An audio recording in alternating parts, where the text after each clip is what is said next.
अस्सलाम वालेकुम। कैसे हैं आप लोग? ठीक हैं, खैरियत से हैं? अल्लाह पाक आप लोगों को अपने हिफ्ज़ व मान में रखे, हमेशा खुश रखे, हमेशा आबाद रखे। हमारी दुआ जो है वो हमेशा की तरह आपके साथ है। अल्लाह पाक आप लोगों के वालिदैन को सलामत रखे, साया उनका कायम रहे और आपका साया आपके बच्चों पर कायम रहे।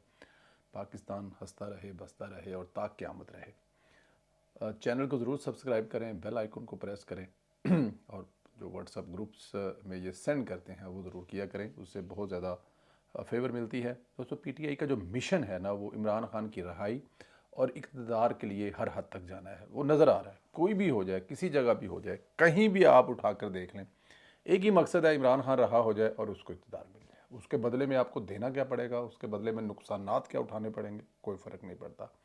हर हद अबूर करना वही करते आ रहे हैं। पहले उन्होंने खूब लॉबिंग करके अमरीकी कांग्रेस से पाकिस्तान के ख़िलाफ़ करारदाद मंजूर की। इमरान खान के हक़ में करारदाद मंजूर कराएगी।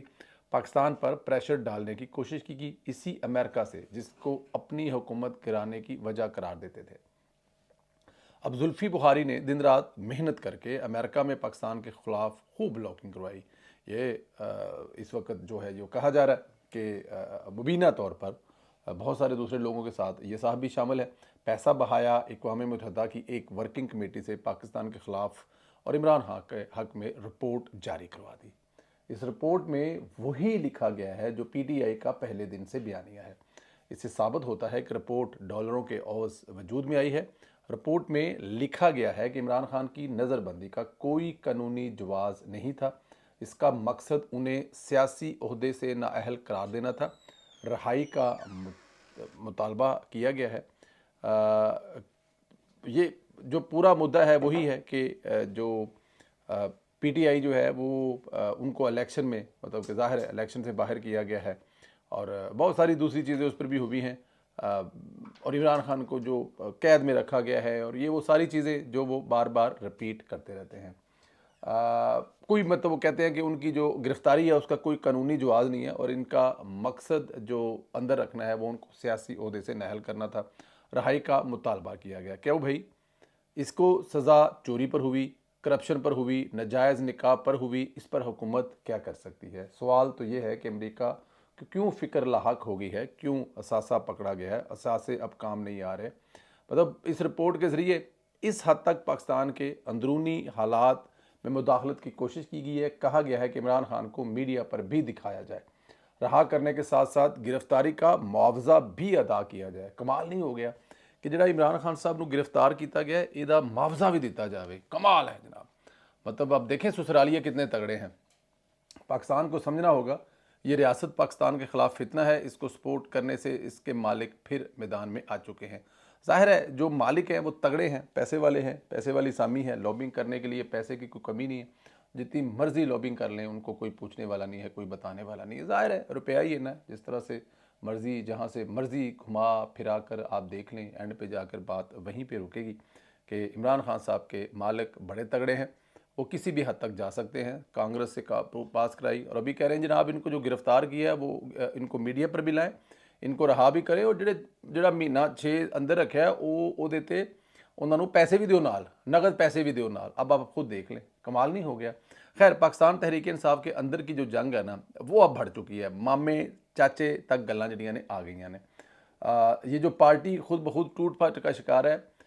अब जो जो पार्टी अंदर से टूट रही है, एक दूसरे को गालियां निकाल रहे हैं, एक दूसरे को एक ओहदे से हटाकर दूसरे ओहदे उस ओहदे पर खुद काबज़ होने की कोशिश कर रहे हैं। जो पार्टी से बाहर है वो कंट्रोल चाहते हैं, जो जिनका कंट्रोल है वो मज़ीद तगड़ा करना चाहते हैं। तो क्या इसमें भी अमेरिकी साजिश है? क्या अमेरिका की साजिश है इमरान खान की पार्टी टूट फूट का शिकार है? क्या अमेरिका की साजिश है कि फवाद चौधरी साहब जो है वो शेख वकास अकरम को गालियाँ निकाल रहे हैं और शेख वकास अकरम उसको कह रहा है कि वो मामा लगता है या चाचा लगता है? कहता है हम मामे भी हैं, हम चाचे भी हैं, क्योंकि हमने पार्टी में चाहिए, हम पार्टी के साथ रहे हैं, तेरी तरह भगोड़े नहीं है। तो भाग गया था इमरान खान को छोड़कर।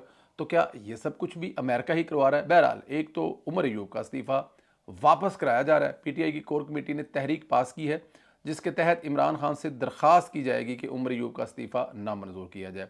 उमर अयूब का इस्तीफ़ा इसलिए वापस कराया जा रहा है क्योंकि उन्हें पता लग गया है कि पंजाब वाला ग्रुप ज़्यादा हावी होने जा रहा है, वरना अपना जनरल सेक्रेटरी ले आएंगे। इसलिए फ़िलहाल उमर अयूब को ही रहने दो। क्योंकि ज़ाहिर है उमर अयूब के 2-3 फ़ायदे हैं उनको। एक तो ये है कि वो केपीके वाला जो पूरे का पूरा ग्रुप है उसकी वो बल्ले बल्ले है। अगर वो उमर अयूब साहब जाते हैं तो पंजाब से जनरल सेक्रेटरी आएगा, और अगर पंजाब से जनरल सेक्रेटरी आया तो फिर केपीके वाले जो हैं वो लग जाएंगे। दूसरा, जिनका ये बलूंगड़ा है, जिनका ये बच्चा है, जो इसके अबाव अजदाद हैं, बाप दादा फौजी बैकग्राउंड, भाई आगे पीछे, तो वो थोड़ा सा ये भी रखना चाहते हैं ताकि ज़रा हाथ नरम रहेगा। अगर ये ऊपर नीचे कर जाए, कोई ऐसी वैसी बात कर जाए तो उसको कुछ कहना को नहीं कि दादा हुजूर इस मुल्क दे बादशाह सलामत रहने। अच्छा, दूसरी तरफ शिबली फराज ने कहा कि पार्टी में सब मुतहिद हैं, बस एक दो छेड़छाड़ कर रहे हैं, उन्हें डिसिप्लिन में लाएंगे, और इसके तहत उन्होंने शानदाना गुलजार की रुकनीत भी मुअत्तल कर दी है। फवाद चौधरी ने कहा क्यों भाई, ये पार्टी को फौज है जो डिसिप्लिन लाना है, गल तो ठीक है। फवाद चौधरी साहब की आपको पता है पुरानी लगती है शिबली फराज से, क्योंकि ज़ाहिर है दोनों ही एक ही जॉब के लिए फिट आते थे, और दोनों का आपस में उसी जॉब के लिए मुकाबला जो है वो पहले भी था और आज भी है। शिबली फराज साहब जो हैं वो हल्का फुल्का मंजन जो है वो बेचते रहते हैं, लेकिन फवाद चौधरी आजकल ज़रा टकावा करके बेच रहे हैं। बहरहाल फवाद चौधरी ने वो हमारे एक दोस्त हैं जी, मैं बताता हूँ किस्सा आपको, बहुत पुरानी बात है। उनके एक मामा जी थे, वो स्पेन में होते थे, तो वो जब हॉलैंड में आए, अल्लाह ताला की ज़ात, वो जो हमारे दोस्त हैं उनके बुज़ुर्ग फौत हो गए हैं, तो वो उनके घर में ना एक तरीक़ाकार था, हर चीज़ के रखने की जगह होती थी। जूते कहाँ रखने हैं, बिस्तर से उठने के बाद बिस्तर को साफ़ कैसे करना है, किचन में बर्तन, अगर वो अपने बेटों के साथ रहते थे, 2 हमारे दोस्त थे, बल्कि 3 थे दोस्त हमारे जो भाई थे, और साथ में उनके मामा जी और वालिद साहब रहते थे। तो वो बड़े हर चीज़ के बड़े पंक्चुअल थे, उसमें कोई वो रद्द-बदल नहीं हो सकती थी। आपने बर्तन धोने के बाद बर्तन कहाँ रखना है, खाना खाने के बाद बर्तन उठाकर धोकर कहाँ रखना, हर चीज़ की एक जगह होती थी।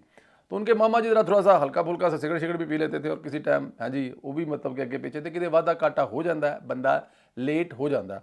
अब हाजी साहब ने क्या करना था, दरवाज़ा जो है वो रात को 10 बजे बंद कर देना था। 10 बजे का रात बाहर का दरवाज़ा बंद है, जो घर से बाहर है वो बाहर है, और जो अंदर है वो अंदर है।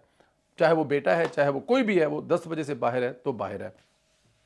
अब वो जो हमारे दोस्त के मामा जी हैं, वो उस दिन को थोड़ा सा लेट हो गए, को 15 मिनट ऊपर हो गए, उन्होंने आके दरवाज़ा नॉक किया, हाजी साहब ने दरवाज़ा नहीं खोला, तो वो सारी रात दरवाजे के आगे बैठे रहे।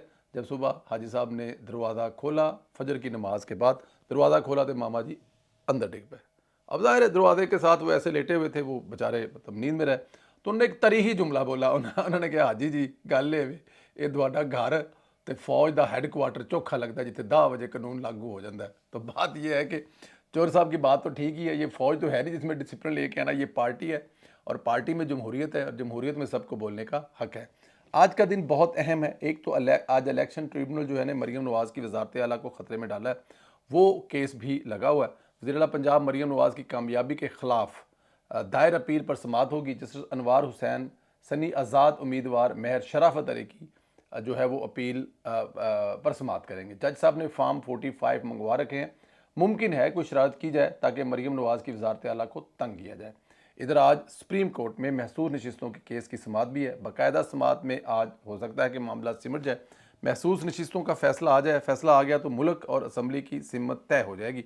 अब तक की समाअत यही कहती है कि महसूस नशिस्तें PTI को नहीं मिलने जा रही। मरीम नवाज़ जो है वह खटकती है, सबको खटकती है, क्योंकि मरीम नवाज़ सुबह से लेकर शाम तक क्या कर रही हैं, सिर्फ काम कर रही हैं।